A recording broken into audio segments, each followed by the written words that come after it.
नमस्कार, आपके साथ मैं हूं करुणा शंकर शर्मा। यूपी के चुनावी दंगल में गजनी, गौरी और अब्बाजान के बाद अब जिन्ना के जिन की एंट्री हो गई है। अखिलेश यादव ने हरदोई में जिन्ना को फ्रीडम फाइटर और महान क्या कहा। यूपी में चुनावी जो फिजा है, इसमें एक नई फाइट शुरू हो गई है।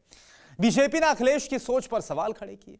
सीएम योगी ने अखिलेश की मानसिकता को तालिबान से जोड़ दिया। बंटवारे की राजनीति का आरोप लगाया गया। लेकिन अब बड़ा सवाल यह है कि क्या यूपी में सियासतदानों का ध्रुवीकरण का उसूल है, इसलिए ही जिन्ना कबूल है? यह बड़ा सवाल है। क्यों चुनाव आते ही जिन्ना का जिन्न बोतल से बाहर आ जाता है? सवाल यह भी उठता है कि जिन्ना फैक्टर इस बार यूपी चुनाव के नतीजों पर क्या कोई बड़ा असर डालेगा? जिन्ना पर छिड़ी सियासी जंग को आखिर यूपी के मुसलमान कैसे देखते हैं? विनिंग फैक्टर में आज इन्हीं सवालों का जवाब आपको मिलेगा। देखिए। समाजवादी पार्टी के तरफ से उनके नेताओं के द्वारा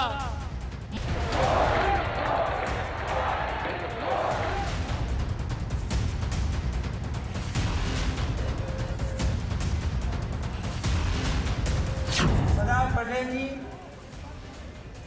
राष्ट्रपिता महात्मा गांधी, जवाहरलाल नेहरू, जिन्ना एक ही संस्था में पढ़ करके बैरिस्टर बन करके आए थे। एक ही जगह पर पढ़ाई लिखाई की उन्होंने, वो बैरिस्टर बने। उन्होंने आजादी दिलाई।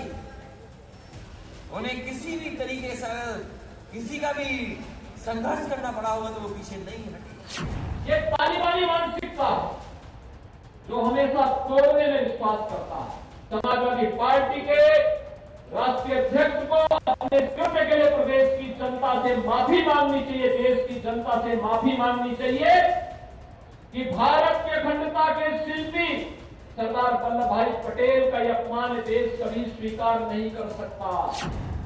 तो इनको मेरे ख्याल से थोड़ा हिस्ट्री का लेसन पढ़ने की जरूरत है। देखिए, हम तो जानते हैं अस्तागफिरुल्लाह साहब को जानते हैं, हम जानते हैं एपीजे कलाम को जानते हैं। अब उनको तो हम जानते नहीं, मेरा जन्म भी नहीं हुआ था तब। यूपी चुनाव में जिन्ना पर सियासी शमशीरें खिंची हैं। वो मोहम्मद अली जिन्ना जो हिंदुस्तान के बंटवारे का विलेन है। जी जिन्ना की मजहबी सोच से पाकिस्तान जैसा कट्टर इस्लामिक मुल्क वजूद में आया। And Muslim India must be separated. And India is impossible realization. It will inevitably mean that the Muslim will be transferred from the domination of the British to the caste Hindu rule.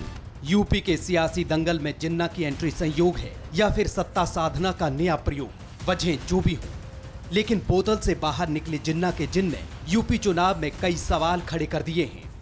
सवाल number 1, चुनाव आते ही जिन्ना का जिन्न बाहर क्यों आता है?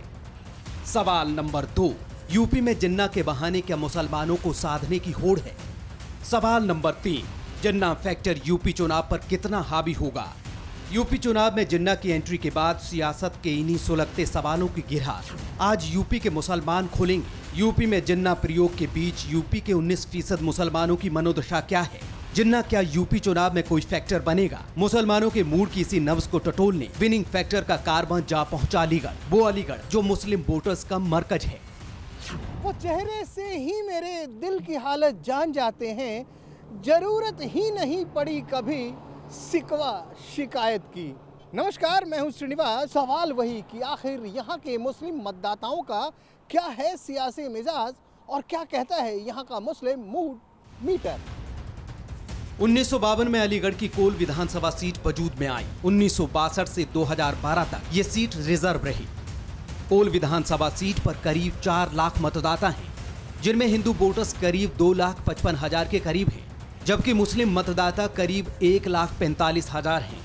मुसलमान वोटर्स यहाँ हार जीत का समीकरण तय करते आए हैं। हर बार मुस्लिम मूड का मीटर यहाँ चौंकाता है।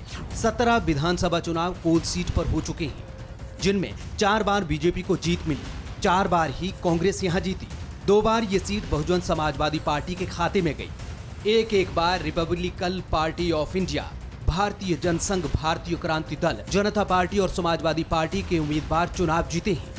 लेकिन जिन्ना पर छिड़े सियासी घमासान के बीच यहाँ के मुसलमानों का मन कितना बदला? पहला जवाब चौंकाने वाला है। जिन्ना से मेरा कोई मतलब नहीं है और पूरी मुस्लिम कम्युनिटी जो हिंदुस्तान की है, इसने पूरा जिन्ना को नकार दिया और बात रही अखिलेश जी की, तो उनकी क्या विचारधारा उससे तो हम बात नहीं कर सकते हैं, लेकिन मुस्लिम कभी भी जिन्ना को पैगाम को एक्सेप्ट नहीं किया। 2017 में 14 प्रत्याशी कोल विधानसभा सीट से लड़े थे। खास बात इस सीट पर यह भी थी कि कांग्रेस और समाजवादी पार्टी का गठबंधन होने के बावजूद कोल विधानसभा सीट पर समाजवादी पार्टी और कांग्रेस ने अपने अपने कैंडिडेट्स को आमने सामने लड़ाया था। नतीजे बीजेपी के पक्ष में आए। कोल विधानसभा का जमालपुर मुस्लिम मतों का मरकज माना जाता है। ऐसा इसलिए क्योंकि जमालपुर में करीब 90% मुस्लिम वोटर हैं। मुस्लिम वोट का ये बड़ा हिस्सा 2022 में किसके खाते में जाएगा, खासकर तब जब जिन्ना का जिन बोतल से बाहर निकला है। जमालपुर में तो 90% से ज्यादा मुसलमान ही रहते हैं। चुनावी चर्चा हो रही है कुछ? साइकिल ही आएगी। साइकिल ही आएगी? हाँ क्या भैया? साइकिल। पतंग काहे ना उड़ेगी? पतंग तो अरे हवा में उड़ेगी और काहे उड़ेगी? पतंग हवा में उड़ेगी। किसकी है पतंग मालूम है? ओवैसी। अरे यार निशान जानते हैं यार ये। हाँ और ये कमल छाप वाले कैसे? कुछ नहीं जाएगा, साइकिल ही जाएगी। योगी जी सब फेल है। जिन्ना साहब कब बाहर आ रहे हैं? देखिए जिन्ना आ गया। जिन्ना साहब के लिए है, क्योंकि चुनाव आता है, चुनाव हमेशा इनका मुद्दा रहता है। अभी अब्बा जान एक मुद्दा उठ कर आ गया। अब कहाँ से कितने मुद्दे उठ के आते रहते हैं। अगर अब्बा जान के राशन वाली बात कर रहे थे तो अब मैं पूछना चाहूँगा, लॉकडाउन में इतने लोग परेशान थे, लॉकडाउन में कहाँ, अगर आज एक लोगों को अगर घर पर राशन पहुँच गया होता तो आज वो लोग इतने परेशान हाल में न घूम रहे होते। अगर बात करें बीजेपी की, हिंदू मुसलमान अगर करती है तो मुलायम सिंह यादव भी मौलाना बन जाते हैं। ओवैसी साहब भी कहते हैं कि भैया मुसलमान का नेता तो मुसलमान ही होगा। ऐसा संविधान में नहीं लिखा है। ओवैसी साहब वो लंदन से पढ़ के आए हैं ना, वो कहते हैं मुसलमान का नेता मुसलमान ही होगा।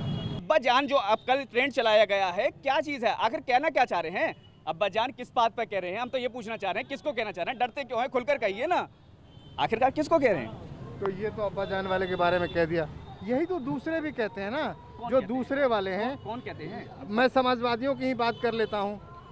अब वो मुल्ला मुलायम बन जाते हैं। ओवैसी साहब सीधे वो सिर्फ मजहब की ही बात करते हैं, तो जोड़ तोड़ तो सब कुछ। अगर मैं अभी बात कहूँ, सिंपल सी बात कहूँ, 2012 में जब समाजवादी की सरकार बनी थी तो लैपटॉप जब दिया गया था, जाति और धर्म देख कर नहीं दिया गया था।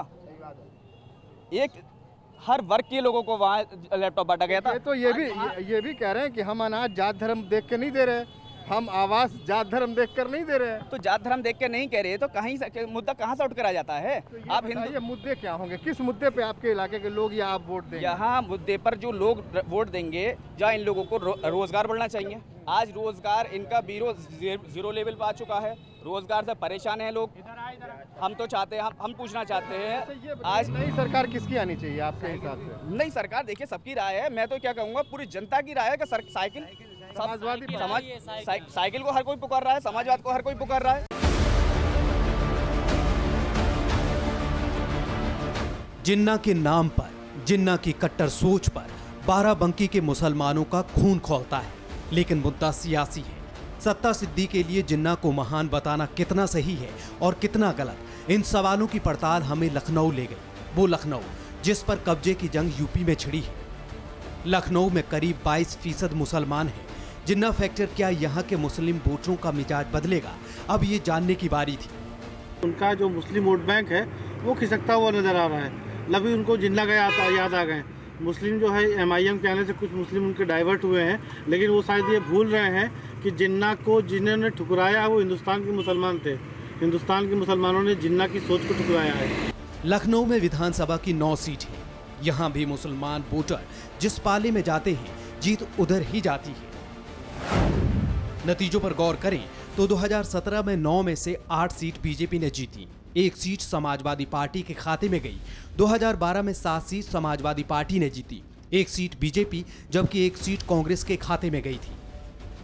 यूपी की 403 विधानसभा सीटों पर नजर डालें तो करीब 33% सीटों पर मुसलमान वोटर निर्णायक भूमिका में हैं। मुसलमान वोटर जीत हार का समीकरण बनाते आए हैं। ऐसा इसलिए क्योंकि उत्तर प्रदेश में कुल 403 विधानसभा सीट हैं।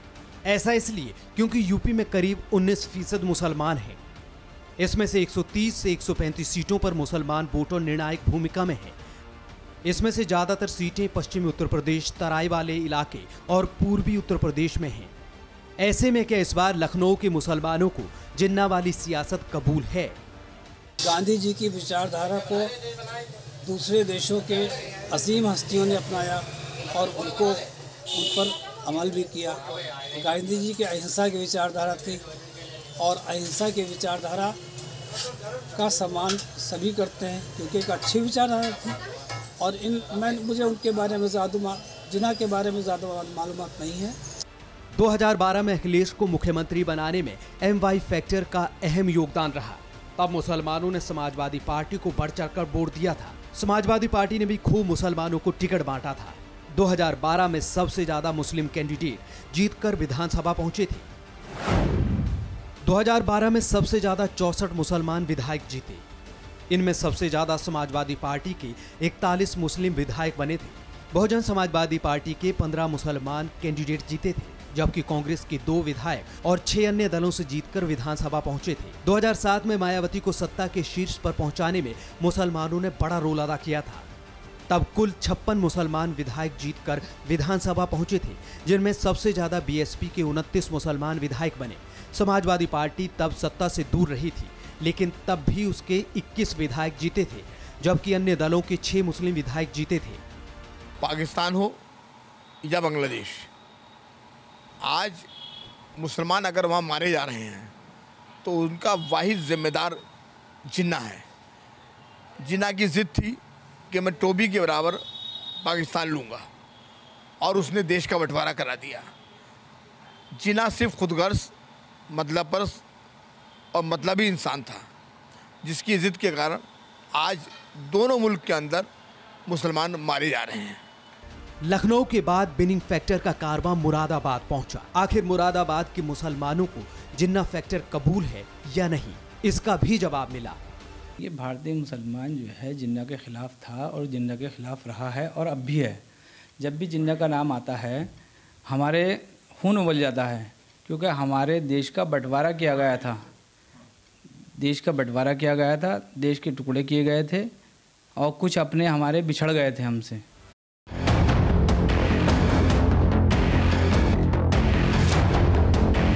फिक्र आपकी, सोमवार से शुक्रवार रात 9 बजे सिर्फ TV9 भारतवर्ष पर।